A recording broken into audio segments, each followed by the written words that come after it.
Estou aqui antecipando um debate sobre reencarnação, né?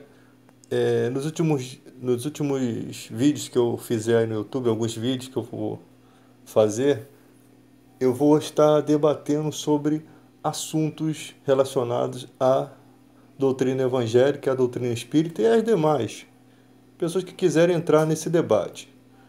Só tenho uma coisa a dizer. Só quem pode explicar coisas espirituais para nós é quem já esteve no céu. E só existe uma pessoa que esteve no céu e veio ao mundo, que foi Jesus Cristo, né? Isso que veio com o objetivo de trazer as mensagens para nós hoje, né? Através da palavra de Deus, através da Bíblia, que nós temos como escritura sagrada, nós temos as bases do evangelho que nós cremos. E ali não fala de reencarnação. E só existe uma verdade. Então a gente tem que estar em busca dessa verdade, independente do que a gente crê. Tem que ser em busca da verdade. Então vamos pelo Evangelho de Cristo. Ele é o Filho único de Deus. Ele é o Filho unigênito. Ele também é Deus. Então ele tem os atributos para nos mostrar a verdade. Se hoje, em pleno século XXI, há muitos e muitos anos após a morte de Cristo, as pessoas ainda têm essa chama do Evangelho em respeitar o ensinamento, é porque Deus vive em nós, através do conhecimento da palavra, né? É porque realmente a palavra tem se mostrado eficaz. Desde a época, já morreu Paulo, já morreu Pedro, já morreu todo mundo, e o Evangelho continua vivo, né? Então, não existe conhecimento espiritual fora. Não tem conhecimento espiritual na igreja, não tem conhecimento em nenhum lugar, porque o único capaz de nos revelar a Deus é Jesus Cristo. As palavras dele são essas: ninguém vem a mim se o Pai não o trouxer, e ninguém vai ao Pai senão por mim. Ninguém vai ao conhecimento de Deus, ninguém consegue entender a Deus se não for por meio de Jesus Cristo. Tem outra palavra que diz: ninguém pode dizer Senhor, Senhor, se não for pelo Espírito Santo. Ninguém consegue dizer que Deus é Senhor de sua vida, tendo certeza disso, se o Espírito Santo não tiver revelado. Se não for nascido do Espírito. Porque quem é nascido da carne é carne, está em sujeição ao príncipe desse século, que é Satanás. Não foi tirado do império das trevas, Colossenses 1,13, né? E continua com a casa vazia, varrida e ornamentada. Por quê? Porque não tem a morada do Espírito Santo. Não tem defesa espiritual. Paulo chega a dizer que Satanás cega os entendimentos dos incrédulos para que não enxergue a luz que há em Cristo. Incrédulo é todo aquele que não foi iluminado pela Bíblia. Você pode ser uma pessoa de bem, você pode ser uma pessoa que paga suas contas em dia, você faz caridade às pessoas, você pode ser tudo, mas você continua sendo incrédulo, porque só pode crer quem Deus concedeu o direito de crer. Não quer dizer que as portas do Evangelho não estão abertas, elas estão abertas para você crer. Mas quem quer vir pelo caminho, Jesus é o caminho, a verdade e a vida. Ninguém vai ao Pai senão por Ele. Quer ter conhecimento de Deus? Ele reserva a verdadeira sabedoria para os retos. E é escudo para os que caminham na sinceridade. Mas como você vai entender de retidão por si só, se a natureza do homem é totalmente contaminada? Porque uma coisa é você entender o que é correto. Por exemplo, adulterar não é correto. Mas quem vai te dar essa capacidade de viver uma vida reta diante de Deus? De resistir a essas tentações que toda a humanidade cai? O Espírito Santo, que é o nosso Consolador. Então, a minha palavra tem que se conformar, tem que se comportar com as palavras da Bíblia. Porque, na verdade, não sou eu que estou falando, é a Bíblia. Eu só estou repetindo o que a Bíblia diz. É o Espírito Santo que nos faz lembrar de forma aleatória o que a gente vai pregando, sempre respeitando a teologia bíblica, né? A palavra de Deus é a espada do Espírito, é a arma de luta. Quem fala, diz a Bíblia, fale segundo os oráculos sagrados. Ou seja, se eu vou falar algo para você no campo espiritual, eu só posso falar segundo os oráculos sagrados. Eu não posso falar Coisas que são da minha mente, contos da carochinha, histórias em quadrinhos, eu tenho que falar segundo os oráculos sagrados, que são as escrituras sagradas. Se eu passar disso, se eu ultrapassar isso, Jesus disse, não é o discípulo maior do que o seu mestre. Eu só posso ir até o ensino do mestre, eu não posso ir além do ensino do mestre. Então, o que passar disso é de procedência maligna. É um falso ensinamento. O ensinamento tem que estar baseado no que a Bíblia ensina. Mas quem dá essa interpretação? O Espírito Santo. Você pode perceber que qualquer teólogo, qualquer evangélico, por mais humilde que seja, que é estudante da palavra de Deus, quando ele respeita a Deus, ele ouve a pregação, ele obedece. Ele sabe que aquilo é verdadeiro. O Espírito Santo é o mesmo em todas as igrejas. As igrejas verdadeiras, é lógico. Né? As igrejas verdadeiras. Tem gente que está com o ensinamento errado, não aceita outro ensinamento e fica vivendo a vida toda com aquele ensinamento errado. Quem tem o Espírito Santo não consegue viver com o ensinamento errado. Entenda isso. O Espírito Santo nos guia, ele nos guia, na verdade.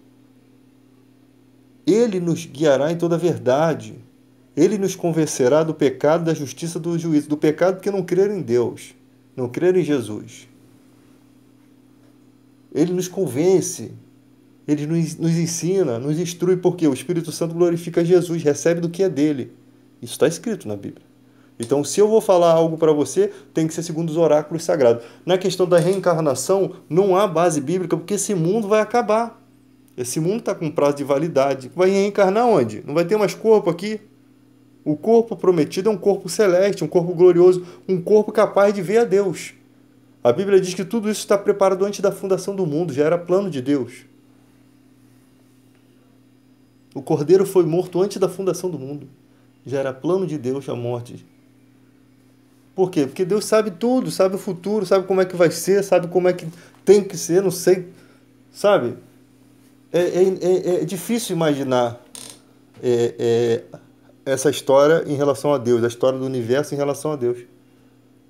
Mas Ele sabe tudo. Como diz Paulo, a loucura de Deus é mais sábia do que o homem. Então nós temos que estar obedientes à palavra do Senhor, confiar nele pela fé. Porque é capaz de falarem assim, mas você não falou que Deus era amor, e como é que há tanta injustiça? É capaz de a gente acordar um dia e saber que tudo isso aqui era só uma maquete, né? Todo mundo estava sendo desafiado a amar a Deus, sabendo que Ele é amor e vendo tanta injustiça. Isso estou dando um exemplo, tá? Isso não está na Bíblia, não. Mas a gente tem que confiar no amor de Deus. E ter também... entender que Deus é amor e é fogo consumidor, né? Devemos considerar a bondade e a severidade de Deus. Então, não há espaço, não há ensinamento de reencarnação. O que se ensina é que Jesus ressuscita, vence a morte, por isso que ele ressuscita em seu próprio corpo, ele vence a morte. A morte não pôde lhe deter. Quem matou Jesus na cruz? Ele se entregou, ele falou, a vida é minha, ninguém me toma, ninguém tem poder para me tomar. Eu tenho autoridade de entregar a minha vida e de retomar. E cumprindo a profecia que dizia assim, onde está a morte? Onde está, a morte, o seu galardão? Ele triunfou, os aguilhões da morte não pôde lhe deter. Ele ressuscita, mas ele não permanece com esse corpo. Ele sobe aos céus. Ele sobe e lá na visão de João já vê um Jesus totalmente diferente, né? Com as marcas, mas totalmente glorioso, com a coroa, que quando ele ressuscita ele não está com a coroa dele aqui, né? Ele não está com o nome dele na coxa, escrito Rei dos Reis, Senhor dos Senhores. Então, ele é o primogênito dos mortos. Ele é o primeiro a receber esse corpo, né? É o primeiro a ressuscitar. Então, quando Jesus morre na cruz, a nossa fé é que nós morremos com ele também. Morremos para reviver, para ressuscitar em Cristo, para ressuscitar como servo de Deus, para viver em novidade de vida. Aquele que crê no Filho, confessa com a boca e com o coração. É só vir pelo caminho. É só querer Deus na sua vida, de verdade. Quando houver sinceridade no seu coração, vai se abrir. Aquele que bate, a porta se abre. Aquele que busca, encontra. Aquele que pede, recebe. Por isso que eu entro nesse debate com questões, com outras religiões. Porque eu sei que esse é o caminho, esse é o único caminho. E o debate, ele te dá a oportunidade de quê? De você pregar a palavra. E a palavra nunca volta vazia. Só que você tem que ter sabedoria para pregar, você tem que respeitar as pessoas, você tem que respeitar e entender como ela interpreta a vida, porque quando Jesus vinha questionar alguma coisa, ou alguém vinha questionar alguma coisa de Jesus, Jesus sempre dizia assim: você conhece a lei? Como interpreta? A nossa maneira de ser também tem que ser assim: você conhece a Bíblia? Como você interpreta? Porque você tem que entender o que Jesus está dizendo ali, você tem que entender o grau de maturidade de uma pessoa para você saber o que você pode aplicar e o que você não pode. Entende? Eu não posso ficar a vida toda debatendo com uma pessoa que ainda não foi iluminada pelo Evangelho. O que eu posso dizer é o seguinte: eu sei o respeito que você cria dessa forma, mas eu vou te pregar para você, porque a palavra de Deus nunca volta vazia. Né? Isaías 55:11, ela é como uma chuva que ela não desce para terra, ela não sobe para os céus, né? A chuva não sobe até as nuvens antes de regar a terra. Primeiro ela rega a terra, depois volta para as nuvens. Assim a palavra que sai da boca do Senhor não volta para ele vazia. Então o poder que há nessa palavra que é pregada é ela que vai fazer a transformação. Quando Jesus disse: ide por todo mundo e pregar o evangelho, é porque a palavra tem o poder. Ela sai das escrituras, passa pela nossa boca, a inspiração de Deus, e ela entra no coração do homem através daquele debate, né? Onde há respeito, onde há temor, onde há consideração com o próximo, que tem as suas limitações espirituais de entendimento, né? E a pregação é ministrada. O que importa é pregar. A gente lança semente, Deus é o que dá o crescimento. Um planta, outro rega e Deus dá o crescimento. Essa é a ordem. Você planta hoje, as pessoas... O evangelho é um despertar, ó. É um estalar de dedos. Quando Deus chama, não tem pão de correr. Jesus disse para Levi: me segue. Ele largou a coletoria, ele levantou e seguiu Jesus. Jesus só chamou. Quanto a você, me segue. Tem poder. No momento certo, quando precisou chamar Paulo, aparece para Paulo, mudou a vida dele. Quando queria... Quando Deus quis chamar Cornélio, não houve limitação de espaço. Ele viu um anjo lá e depois conversa com Pedro através de uma visão, convencendo de Pedro que o evangelho estava aberto também para os gentios, e Deus faz toda a obra, e Pedro vai até a casa do homem que ele jamais iria, né? Leva consigo testemunhas para depois poder justificar isso perante os outros, da circuncisão perante os outros discípulos, né? Dando satisfação, entendendo que os outros iam ter dúvida com o seu testemunho, né? Que poderia ser manchado o seu testemunho, leva consigo 6 ou 9 testemunhas, e ali a casa de Cornélio recebe. E depois, quando volta, Pedro é contestado pelos outros discípulos. Por quê? Eles estavam certos de contestar Pedro? Sim. Eles não estavam entendendo o que estava acontecendo. Eles estavam certos. Foram questionar Pedro. Eu me surpreenderia se Pedro voltasse e ninguém questionasse o que Pedro foi fazer na casa do gentio. Mas Pedro foi questionado, e as testemunhas que ele levou são homens de Deus, que presenciaram o Espírito Santo sendo derramado sobre a casa de Cornélio, e o testemunho da visão que Pedro teve, e o respeito por Pedro ter andado com Jesus. Quando eles recebem essa mensagem, eles acreditaram no testemunho de Pedro. Eles acreditaram no testemunho das testemunhas de Pedro. Olha, quase que não sai isso. É isso que a gente tem que entender. Mistérios na igreja não é infalível, não, tem que ser questionado, tem que ser analisado, pode ser analisado. Se um dia houver na minha parte uma profecia, tem que ser, vocês têm que analisar. Vai que eu estou ficando doido aí. Paulo disse: se eu ou até um anjo vier pregar um evangelho diferente, considere maldito, anátema. Ou seja, se por acaso eu me perder, ou se por acaso eu ficar doido da cabeça, ou apanhar tanto que de forma que eu comece a delirar e pregar um evangelho diferente, considere maldito. Nada pode ir além do que já está posto. E assim, desde a época de Paulo, continua. Todo o evangelho que tentou ser diferente, os cristãos verdadeiros dizem anátema. É falso profeta, é um evangelho maldito. É um evangelho da perdição. É um espírito de falso profeta, né? É um espírito de falso profeta. É um espírito da besta ali que está ali. Com o intuito apenas de não deixar a verdade iluminar o coração das pessoas. Quando você pensa assim, olha só, gente, quando vocês pensam assim, olha, a igreja X tá fazendo isso, isso e isso de errado, mas pelo menos ela está fazendo uma coisa boa. Esquece isso. Pode esquecer isso. Deus é perfeito, as coisas têm que sair com perfeição. Não estou falando que não vai ter erros na igreja. Eu estou falando que o erro que não pode ter é com a palavra. A palavra tem que ser linha reta. O respeito à palavra tem que ser linha reta. O pastor, às vezes o pastor cai em adultério por fraqueza, por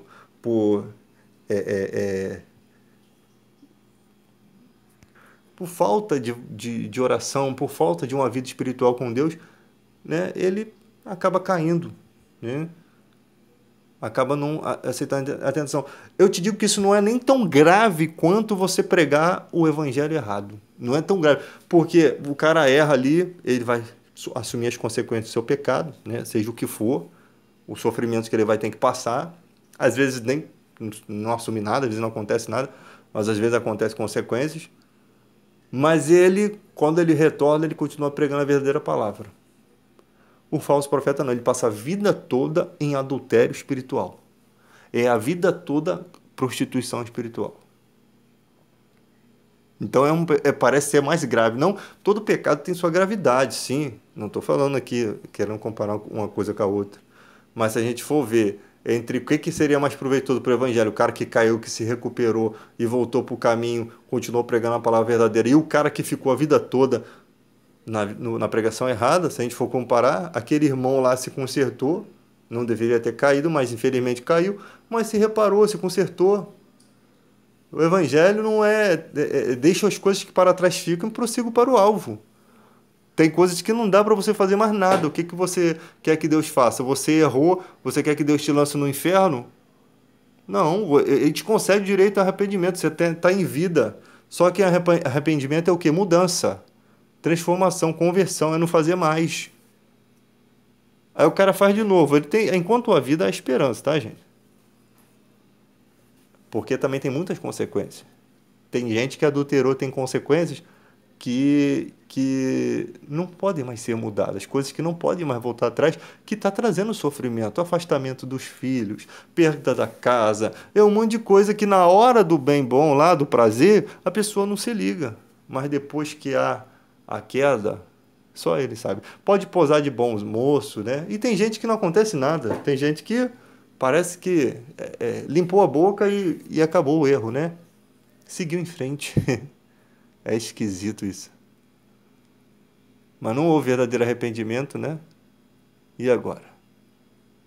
Você quer ver um verdadeiro arrependimento?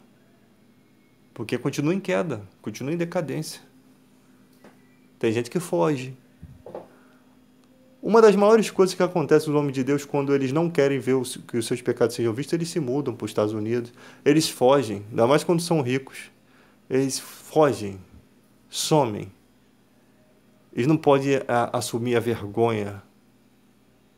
E fogem e todo mundo fica sabendo da vergonha. E chega lá no outro país, lá nos Estados Unidos, eles abrem igreja lá e continuam como se nada tivesse acontecido.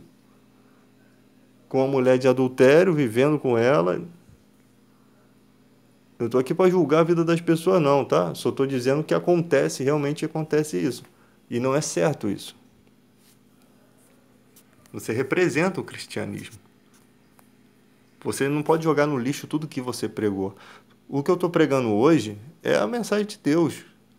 Se amanhã depois eu cair no pecado, essa mensagem continua salvando a vida das pessoas. Ela vai continuar salvando. Ela vai continuar mostrando o caminho. Mas eu, que dei a cambalhota lá na frente, estou perdido. Ajudei a muitos, mas eu me perdi. Por isso que Jesus falou: não se alegre, porque os espíritos se vos submetem. Alegrai-vos, porque o seu nome está escrito no livro da vida. Você não pode perder o livro da vida. Tem pregadores aí que pregam eloquentemente, parece que fogo estranho, né? Porque não é fogo de Deus. Quando é de Deus, a pregação não precisa nem ser eloquente, cara. Não precisa ser eloquente. Paulo disse: quando eu vim até vocês, eu não vim com conhecimento do mundo, eu não vim com palavras persuasivas. Eu vim com palavras de poder, porque o evangelho é uma palavra de poder. Simples, mas ela tem poder. Se você não acredita nisso, você nem é evangélico. Então, os debates são bons quando se sabe fazer os debates, né? Levando em consideração sempre que o outro pode não ter o mesmo conhecimento de você. Aí, quando você entra, já começa a ficar perturbado, já começa a não ter controle disso, já começa a sair uns palavrões, sai fora. Você está fora do combate. E leva tempo para você ter maturidade. Leva um pouco de tempo. Às vezes a gente dá uma escambalhota de novo, se perde. Sabe, o evangelho, o caminho do evangelho é muito cheio de, de, de pedras, né? Mas por conta da gente mesmo. Da gente não vigiar, da gente não orar, da gente não ter compromisso com Deus, a gente perde os frutos do Espírito Santo. Paz, longanimidade, temperança, mansidão, domínio próprio, amor, né? Consideração, tudo isso são atributos que estão dentro desses atributos do Espírito. Só consegue ter esses atributos todos quem vive com Deus de fato. Você encontra uma paz, uma alegria, você vê o mundo todo desesperado e você parece que está rolando pelo mundo. Nada faz você ficar triste. Mas eu não tenho um carro. O outro está desesperado porque tem que ter um carro. Mas você não está triste assim. Você gostaria de ter um carro? Sim, gostaria. Mas, sabe, não é uma coisa que vai acabar contigo. Porque você tem um evangelho. Mas quer dizer que então eu tenho que me conformar? Não, quer lutar? Lute. Mas deixa quem não quer lutar também por essas coisas viver do jeito que quer. Porque é muito, muito bom ter a presença de Deus. Ela te completa. Não que você não sinta falta de outras coisas, sente. Tem momentos na nossa vida que você tem, às vezes, depressão, você passa por certas coisas, né? Às vezes nem sabe por quê. Às vezes é coisa do próprio organismo da pessoa. Você não pode espiritualizar tudo. Você é humano, você tem debilidades humanas. Se você sai aqui na rua e um caminhão do Guanabara buzina aqui na tua cabeça, você perde a cabeça também, como qualquer outra pessoa. Quem gosta de ouvir uma buzina horrível daquela? Ou quando você começa a pregar e o cachorro começa a latir, e você quer pregar e o cachorro late. Quantas vezes eu paro o vídeo para dar um grito com o cachorro? É normal isso. Somos humanos. Então os debates, desde que se respeite, se haja respeito e consideração, né? E o cristão ele tem que tem que ser o maior exemplo, Ele tem que saber sair dos duelos. Às vezes as pessoas me xingam, né? Nos vídeos que eu posto aí na internet, posto muita bobeira também. Às vezes a pessoa me xinga, aí eu brincando, né? Também que tu tenha tudo em dobro. Eu brinco com a situação. Porque eu não vou rebater, eu não vou ficar injuriado, são só palavras. O que são palavras? A gente fica discutindo com palavras. Nem conhece a outra pessoa, não sabe quem é. Às vezes são pessoas boas, mas naquele momento ali achou-se no direito de ofender você, porque se achou prejudicado por alguma coisa. Você leva na brincadeira, você usa, você inverte a coisa, né? Às vezes provoca um pouquinho, sabe? Às vezes coisa das nossas bobeiras, de fazer os outros rir, essas bobeiras todas. A gente ainda não cresceu. Mas é importante que você tenha maturidade, que não entre na área do ódio, que não entre na área da revolta, né? Porque isso não faz bem, isso não são frutos do Espírito Santo.